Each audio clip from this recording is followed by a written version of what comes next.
ಸಂಕ್ರಾಂತಿ ಹಬ್ಬದ ದಿನವೇ ನಟ ಯಶ್ ತಾಯಿಗೆ ಕಹಿ ಸುದ್ದಿ ಸಿಕ್ಕಿದೆ.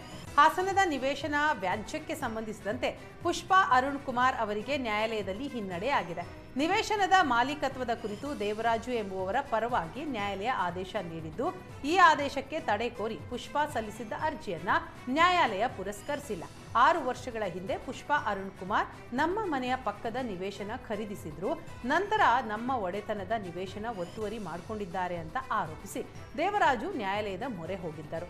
ಇಲ್ಲಿ ದೇವರಾಜು ಪರವಾಗಿ ನ್ಯಾಯಾಲಯದ ಆದೇಶ ಬಂದಿತ್ತು. ಈ ಆದೇಶಕ್ಕೆ ಶಾಶ್ವತ ತಡೆ ಕೋರಿ ಪುಷ್ಪಾ ಅರುಣ್ ಕುಮಾರ್ ನ್ಯಾಯಾಲಯದ ಮೊರೆ ಹೋಗಿದ್ದರು.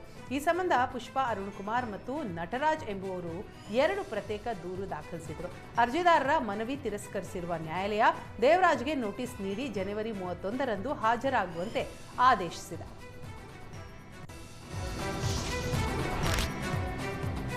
ಮದುವೆ ಆಗೋದಾಗಿ ನಂಬಿಸಿ ವಂಚಿಸಿದ್ದಕ್ಕೆ ನೊಂದ ಯುವತಿ ಆತ್ಮಹತ್ಯೆಗೆ ಯತ್ನಿಸಿದ್ದಾಳೆ. ಬೆಂಗಳೂರು ದಕ್ಷಿಣ ಜಿಲ್ಲೆ ಕನಕಪುರ ತಾಲೂಕಿನ ಗಟ್ಟಿಗುಂದ ಗ್ರಾಮದಲ್ಲಿ ಈ ಘಟನೆ ನಡೆದಿದೆ. ಗ್ರಾಮದ ಪವಿತ್ರ, ತೆಂಗೆದೊಡ್ಡಿ ಗ್ರಾಮದ ಅರುಣ್ ನಾಯ್ಕನ ಕೆಲ ವರ್ಷಗಳಿಂದ ಇಬ್ಬರೂ ಕೂಡ ಪ್ರೀತಿಸ್ತಾ ಇದ್ರು. ಪವಿತ್ರ ಜೊತೆ ದೈಹಿಕ ಸಂಪರ್ಕ ಬೆಳೆಸಿದ್ದ ಅರುಣ್ ಕುಮಾರ್ ಪವಿತ್ರಗೆ ಕೈಕೊಟ್ಟು ಬೇರೆ ಹುಡುಗಿಯ ಜೊತೆ ಮದುವೆ ಆಗೋದಿಕ್ಕೆ ಮುಂದಾಗಿದ್ದ. ಇದರಿಂದ ನೊಂದ ಪವಿತ್ರ ಅರುಣ್ ವಿರುದ್ಧ ಡೆತ್ ನೋಟ್ ಬರೆದು ನಿದ್ದೆ ಮಾತ್ರೆ ಸೇವಿಸಿ ಆತ್ಮಹತ್ಯೆಗೆ ಯತ್ನಿಸಿದ್ದಾಳೆ. ಅಸ್ವಸ್ಥಳಾಗಿದ್ದ ಪವಿತ್ರಗೆ ಕುಟುಂಬಸ್ಥರು ಆಸ್ಪತ್ರೆಗೆ ದಾಖಲಿಸಿ ಚಿಕಿತ್ಸೆ ಕೊಡಿಸಿದ್ದಾರೆ. ಆಸ್ಪತ್ರೆಗೆ ರಾಮನಗರ ಮಹಿಳಾ ಠಾಣೆ ಪೊಲೀಸರು ಭೇಟಿ ನೀಡಿ ಪರಿಶೀಲನೆ ನಡೆಸಿದ್ದಾರೆ.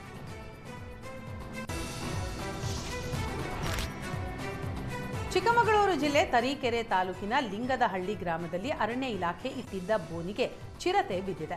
ಕಳೆದ ಕೆಲ ತಿಂಗಳಿನಿಂದ ಗ್ರಾಮದ ಸುತ್ತಮುತ್ತ ಚಿರತೆ ಕಾಣಿಸಿಕೊಳ್ತಾ ಇತ್ತು. 8ಕ್ಕೂ ಹೆಚ್ಚು ನಾಯಿ ಬೇಟೆಯಾಡಿ ಗ್ರಾಮದಲ್ಲಿ ಆತಂಕ ಹುಟ್ಟಿಸಿತ್ತು.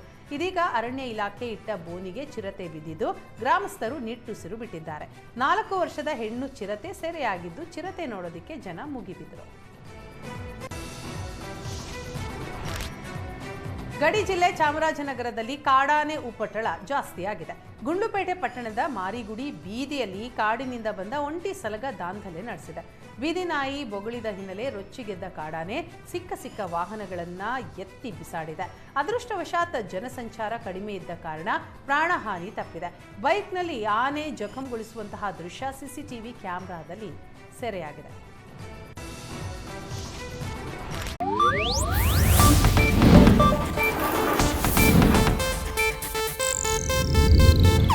ಇದು ಏಷ್ಯಾನೆಟ್ ನ್ಯೂಸ್ ನೆಟ್ವರ್ಕ್ ಪ್ರಸ್ತುತಿ.